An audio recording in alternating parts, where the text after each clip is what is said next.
I think what many people do not understand about money is that it is not evil. In the scripture, it is written that money is the root of many types of evil. So it is not money in and of itself that is, um, you know, evil. And even if it was only the root of um, many types of evil. Um, do you know what I mean? Like, money is a tool. It is basically an agreed upon structure within society. It is just uh like a machine. It is representative of invisible value because of the meaning that is given to it. Nevertheless, the meaning in and of itself could be evil, but the meaning we attach to money is neutral because we can use money for all types of purposes, for all types of reasons. And therefore, money is like an accumulation of human resource, human value, and just in general,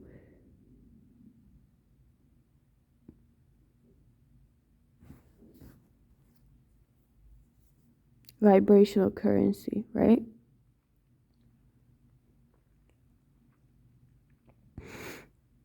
And so, for example, clairvoyants or people who are sensitive enough to kind of tell the truth or history or future of a person or an entity or an object. They could, look at something and then tell what meaning is attached to that thing or a person. But if you just hold one banknote in your hand, it doesn't, hurt you to hold it in your hand. So it is neutral, and with the meaning attached to it, it is still neutral. Many people kind of use money as a way to almost suppress themselves. Like, because money is in scripture the root of many types of evil, people sometimes confuse this with ill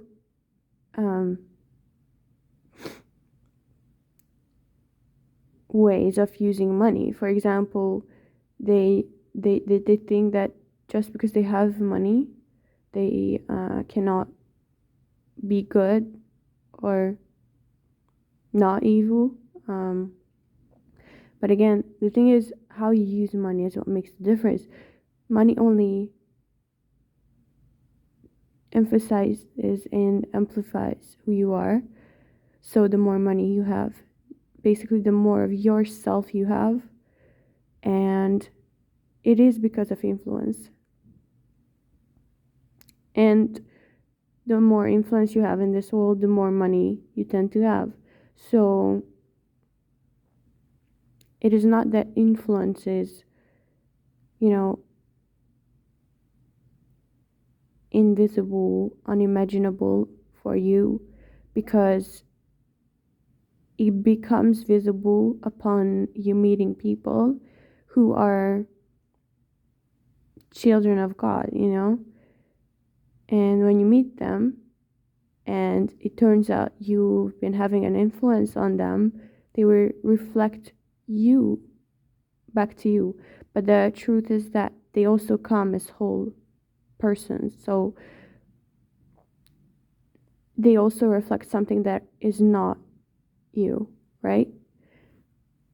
You also can get influenced. That can impact your influence and your level and quality of influence. And that in turn will karmically make it so you either change or, you know, lose even what you think you have. Um, and it also depends on your perception of the whole interaction, because the more you rely on positive reinforcement, the more you tend to have. But at the same time, critical thinking is also really important.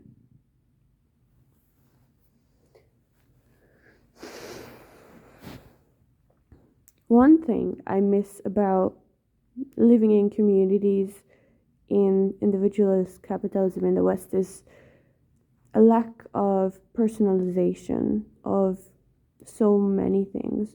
For example, you are very much an individual in your family if you have one, in your nuclear family, that's not a community.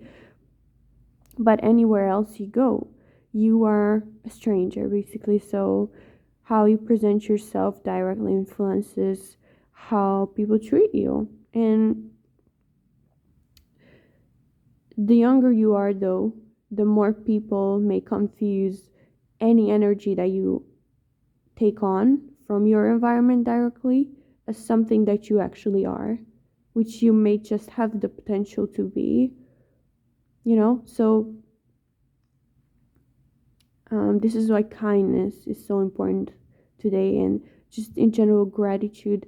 But what I'm trying to lead this thought to is how you present yourself can influence your, influence, because um, your age does not really matter if you do not have boundaries, you know? So,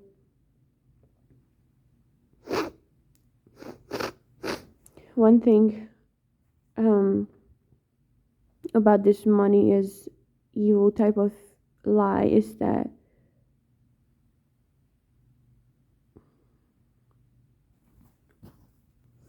women especially tend to take so much onto themselves, emotionally speaking, while physically men are being relieved all the more as time goes on in today's society, because they no longer have to hunt to get food and therefore provide for the tribe, family, or community. And yet they remain emotionally unbothered. But women, on the other hand, they have always been super sensitive.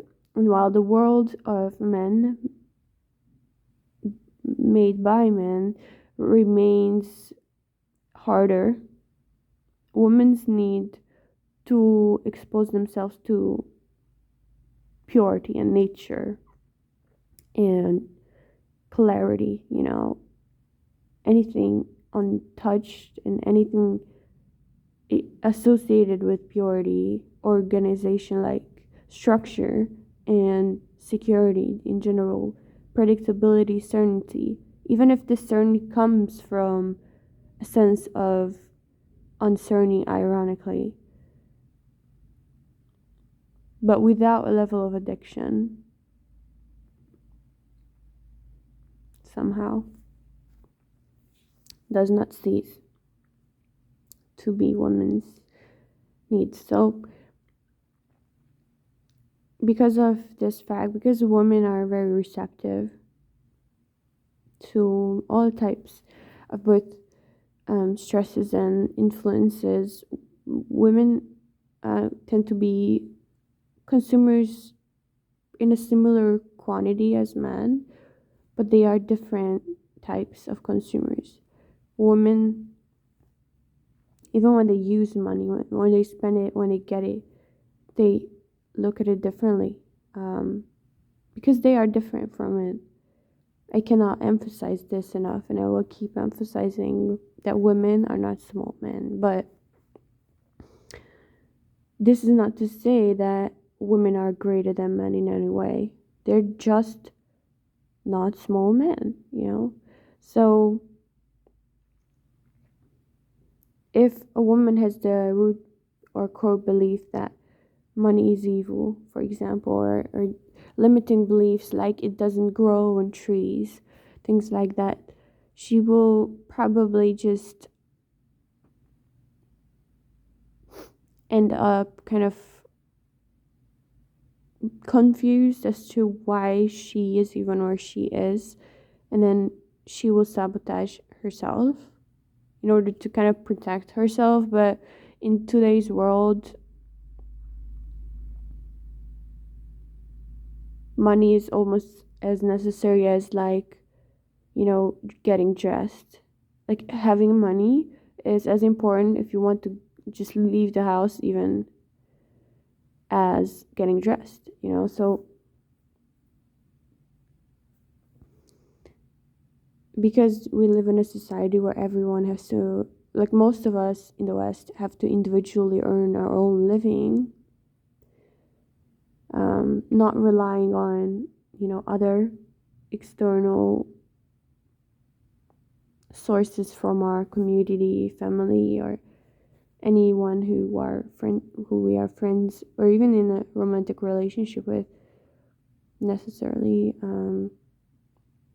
It becomes especially important for women to realize their own relief that they find in money, instead of beating themselves up or taking it on to themselves that they are somehow the cause of evil on earth. And when I say cause, I mean responsible for, the one who's responsible for it all, because this world, I have recently been realizing that, is built for men, and because of this, just living in this world as a woman is like being bulldozed by men, and just pendulums and institutions and corporations and all types of entities that are even not even personal, all the time, just because you're a woman. So it's like people tend to take on these energies, and when men do not become conscious of how hurtful they can be, they can easily hurt a woman just the same. But it's not a personal thing. It's not because the woman is to blame, not at all. Even if the man goes so far as to blame the woman is generally as much a sinner as Eve, if Eve ever existed, I must add, right? Because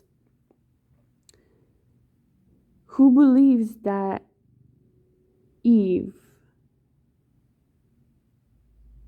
created today's world? I'm sorry, but this is a world made for and by men. So as a descendant of Eve, I also have the right to say Eve is less evil than men. So basically basically maybe Eve may have been influenced by evil, and that's fair. That's like very logical actually in the Bible. But one thing about that is how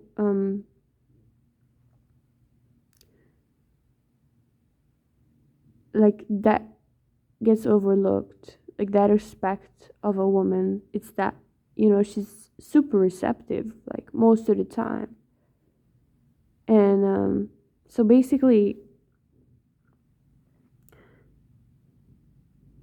it's not a question or conversation about whose fault it is, because the women do not get to choose to be either blamed or appreciated or even celebrated, or idolized, or things like that, extremes like that, opposites, polarities like that. But men do. Like, they do get to initiate in society, even if they do not realize it. Who can change a system if not the one who created it?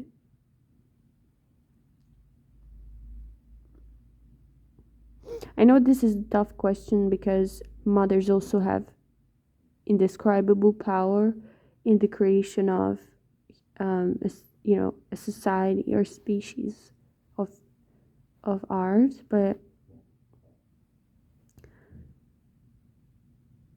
they do not really get recognized for it.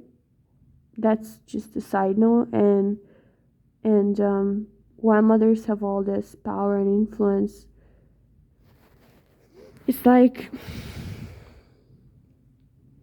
they also have been kind of made to do what they have been doing. Like,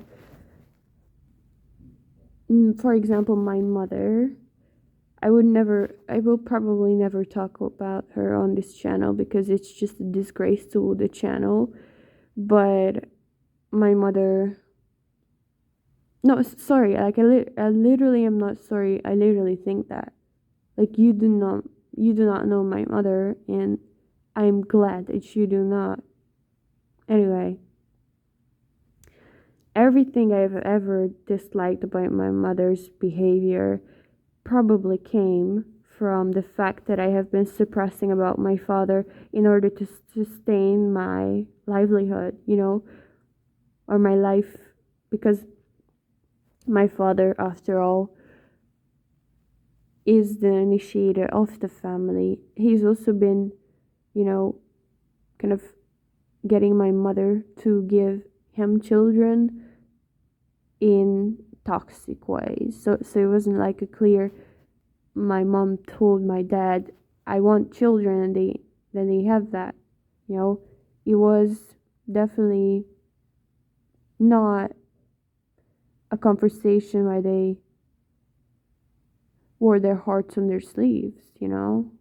So they didn't speak from, unhinged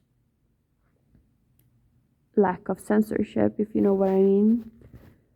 But it is because of this that I know my mom kind of followed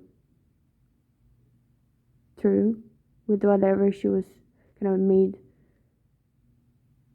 to be and believe in, and she followed suit essentially, and then we were born.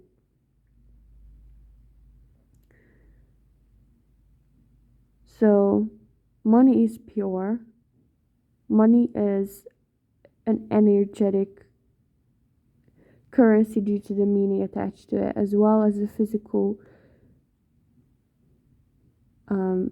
materialistic object. Money is power, the same way knowledge is power and influence.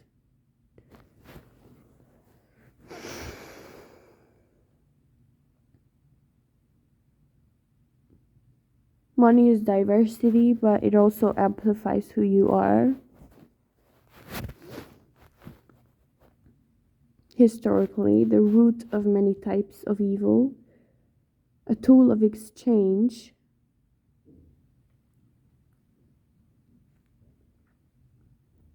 useful in and of itself, but meaningless without the infatuation and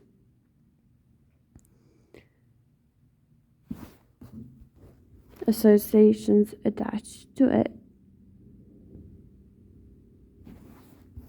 let alone people's identities.